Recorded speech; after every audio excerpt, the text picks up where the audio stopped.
The colony was unraveling. Fear had taken root in the settlers' hearts, spreading like rot through their minds. Virginia Dare was gone, her footprints leading to the site where Eleanor had found the ancient stone. But what terrified the colonists most was that there were no footprints leading away. The land had swallowed her whole. Some whispered that she had been taken by the CROATOANs, but the natives had vanished just as suddenly as the child. Others believed that she had wandered into the woods, where the beasts and the elements would claim her. But Harcourt knew better. He had seen the signs carved into the trees, the shifting symbols that glowed faintly beneath the moonlight. He had read about them in forbidden texts, seen them in the half-burned scrolls smuggled out of the old world, symbols meant not to be spoken aloud, not to be remembered. But someone had remembered. And now, something was waking. The ritual that should have never been. It started with the chanting. Late at night, those who still remained in Roanoke heard a voice that did not belong to any man or woman among them.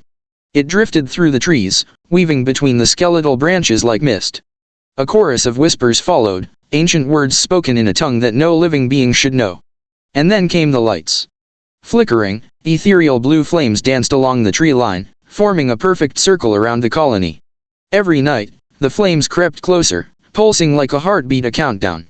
It was no longer a question of whether they would survive. It was a question of when the end would come. Some tried to run. They never returned. Some prayed. Their prayers went unanswered. And then, on the seventh night, the sky split open. The Forgotten Ones awaken. Eleanor was the first to see it. She had spent the last nights calling for Virginia, pleading to whatever gods still listened. But when she looked up that night, she realized something had answered. The sky above Roanoke was not the sky anymore. The stars shifted, forming symbols that should have been impossible. The moon bled, turning from pale silver to a deep, oozing crimson. The wind howled not as air moving through trees, but as a voice, a scream, a chorus of the damned. Then, the ground split apart. And they crawled through. Towering figures, their bodies twisting like smoke, their limbs too long, too thin, their eyes burning like embers. They had no faces, only endless mouths whispering in unison, speaking words that bent reality itself. These were not gods. These were things older than gods. And they had been waiting.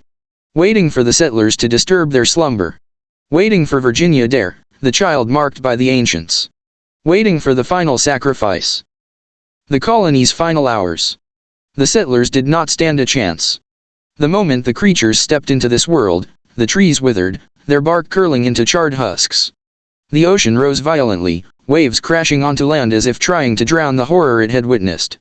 The first to fall were those who tried to fight. Their screams were short-lived.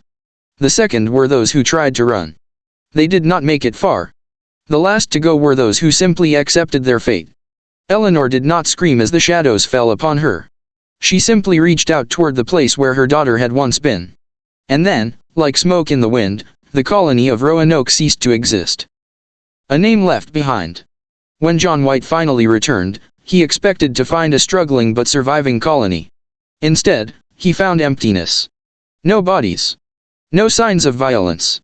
Only the ruins of a place that had been erased. And on the lone, weathered tree at the colony's center, a single word had been carved. CROATOAN. But it was not a clue. It was a warning. A name not to be spoken. A secret buried beneath history. And for those who dared search too deeply, a promise. That the forgotten gods were not finished. They were only waiting.